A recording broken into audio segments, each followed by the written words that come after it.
Okay, we're gonna have some fun here, folks. We promised you some advanced workshopping, and this is gonna get into it right here.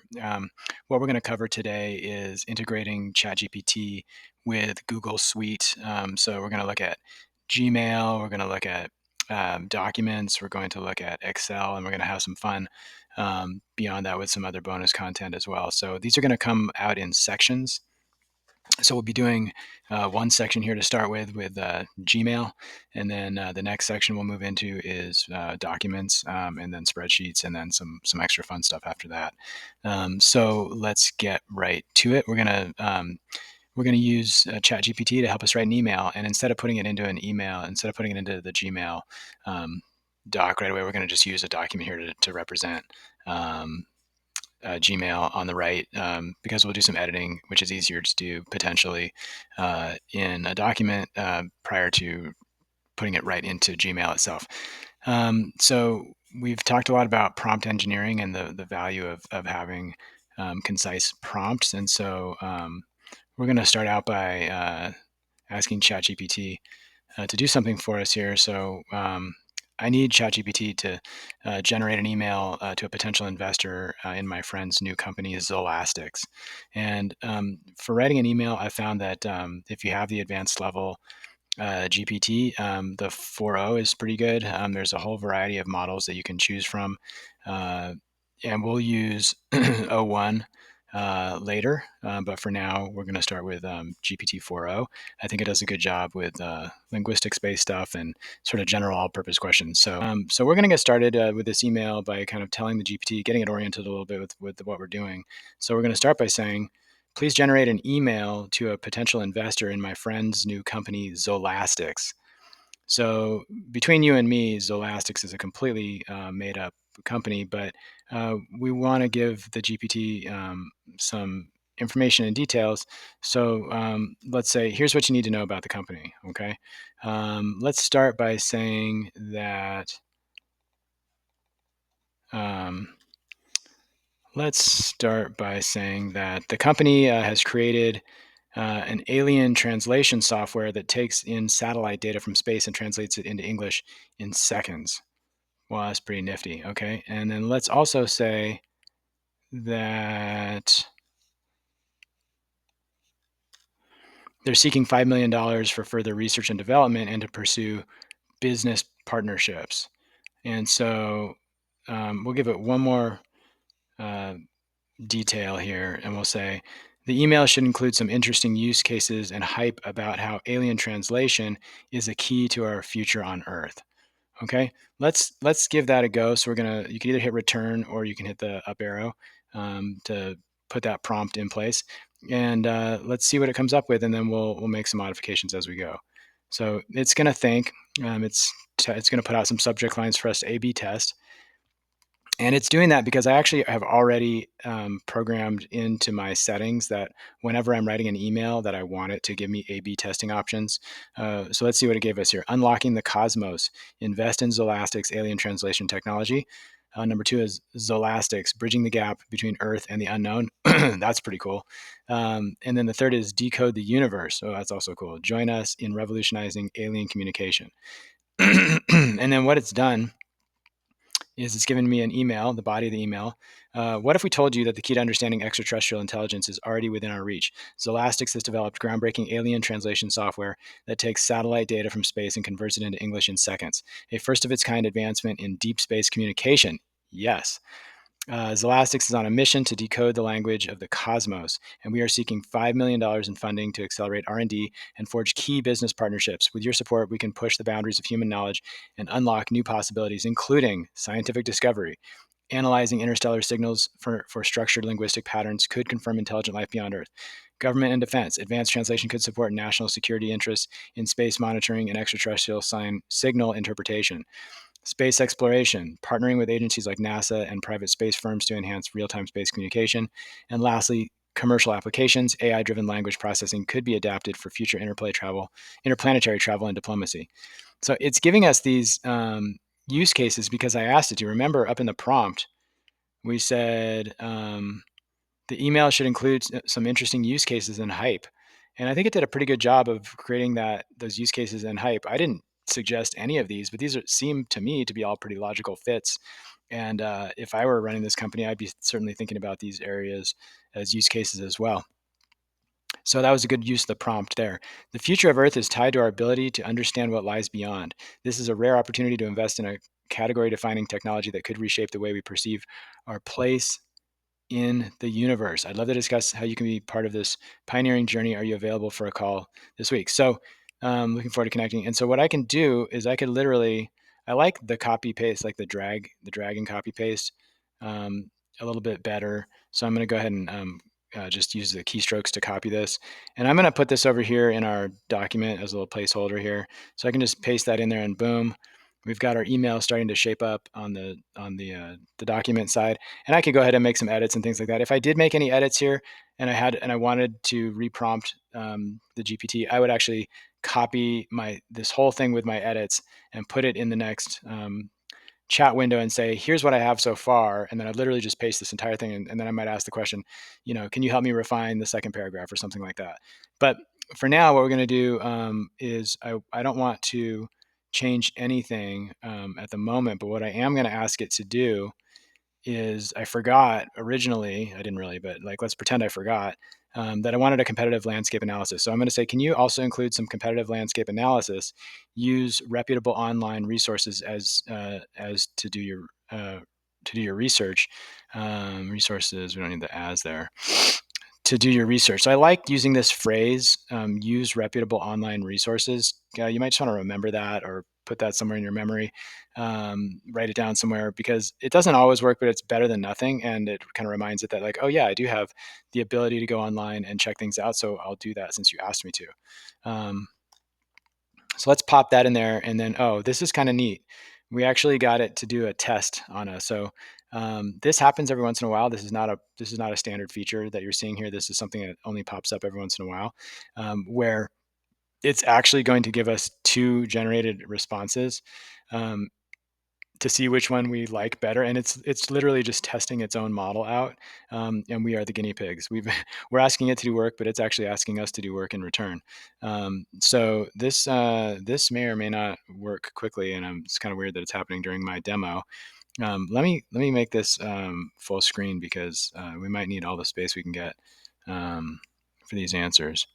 And maybe it's choking. So this is a great example of where if something doesn't seem to be working right, which I would say it's clearly not, one thing we can do is we can modify the question or just resubmit the question, right? So you click on that little pencil and then we could actually type new stuff in here, but I actually really don't want to do that.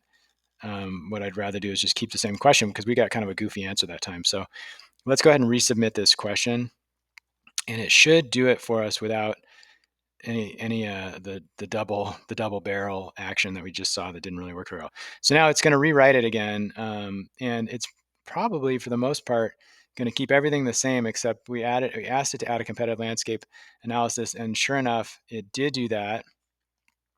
Let's see what it says. So for competitive landscape, the search for extraterrestrial intelligence, SETI, which is legit, a real thing.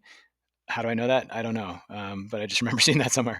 Has been primarily led by research institutions and nonprofit organizations. For instance, the SETI Institute focuses on detecting extraterrestrial signals, but does not offer translation capabilities.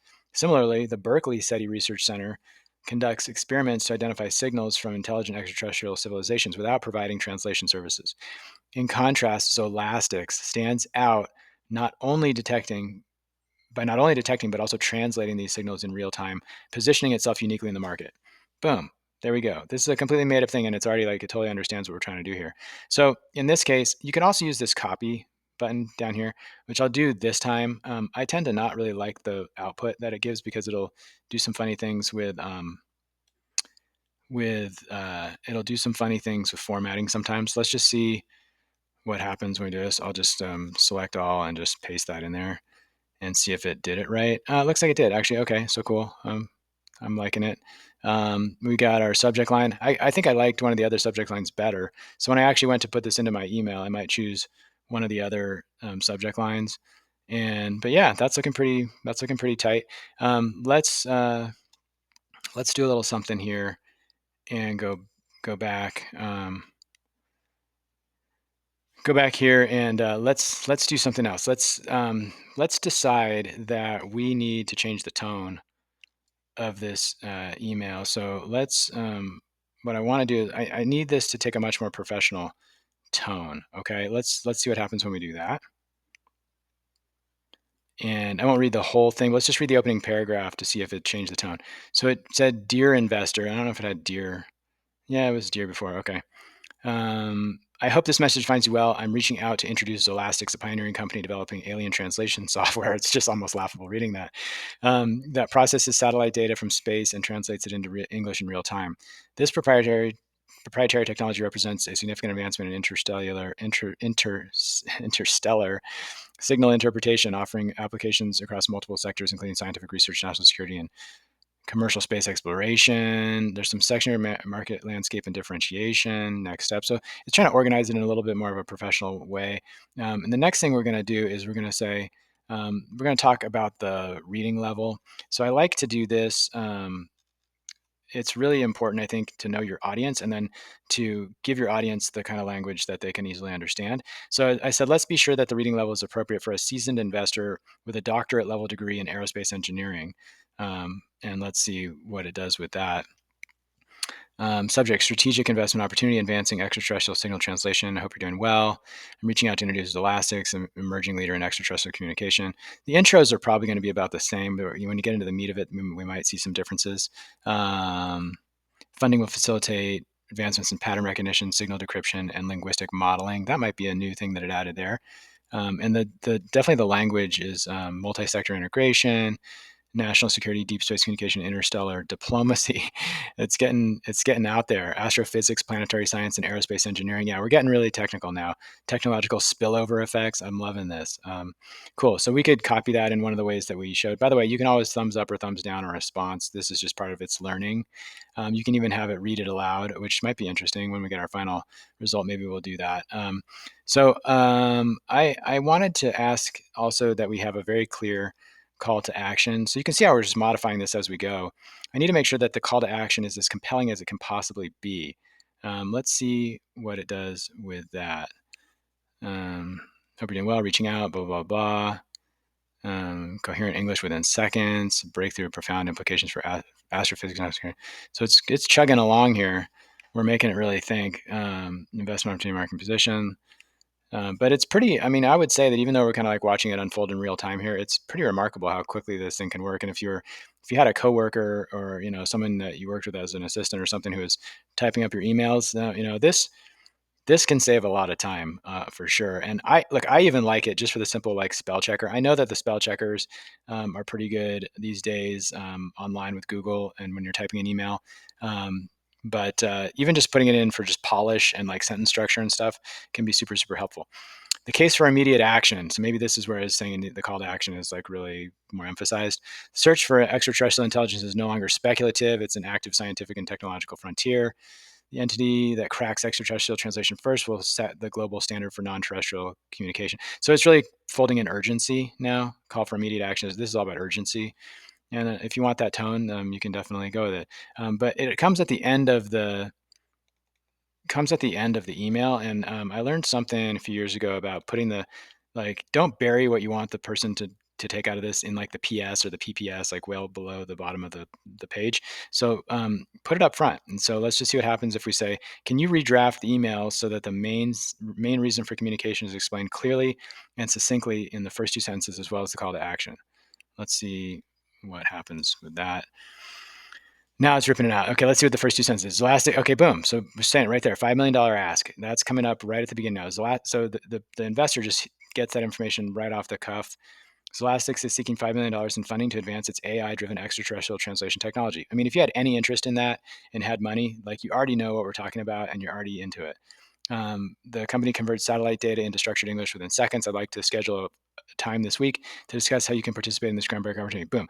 If all the person reads is the first two sentences, they've got pretty much everything they need to know about why we reached out to them. And then the rest of the email looks pretty good. Why now is the urgency part. Why is elastics? That's the landscape assessment and the use cases. But you know what they say. This is one of my favorite things about writing. One of these rules about writing. You know the saying, "Hey, I didn't have time to write you a short letter, so I wrote you a long one." Because it's much easier to write something in length because it's hard to organize your thoughts in real time as you're writing.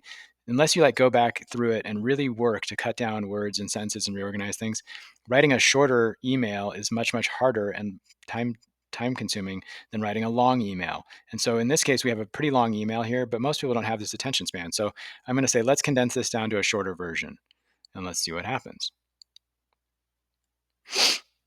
And it's going to process this for a second, but boom, it rips it right out. And it starts with that first call to action and why we're communicating. Unlike SETI and other research initiatives that focus on signal detections, Elastic moves beyond identification to real-time translation, unlocking applications in government intelligence, aerospace, and scientific discovery.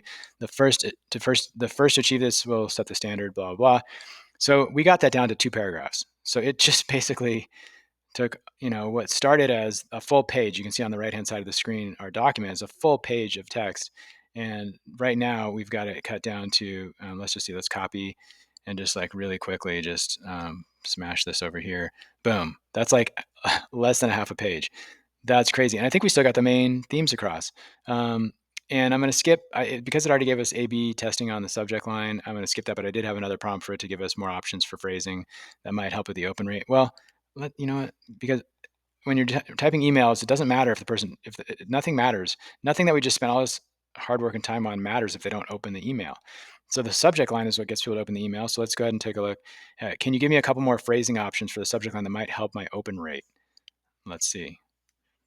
A couple more options: exclusive investment, breakthrough AI tech, pioneering space tech investment, first to market opportunity. So they're trying to build in, they say it here, curiosity, urgency, and credibility.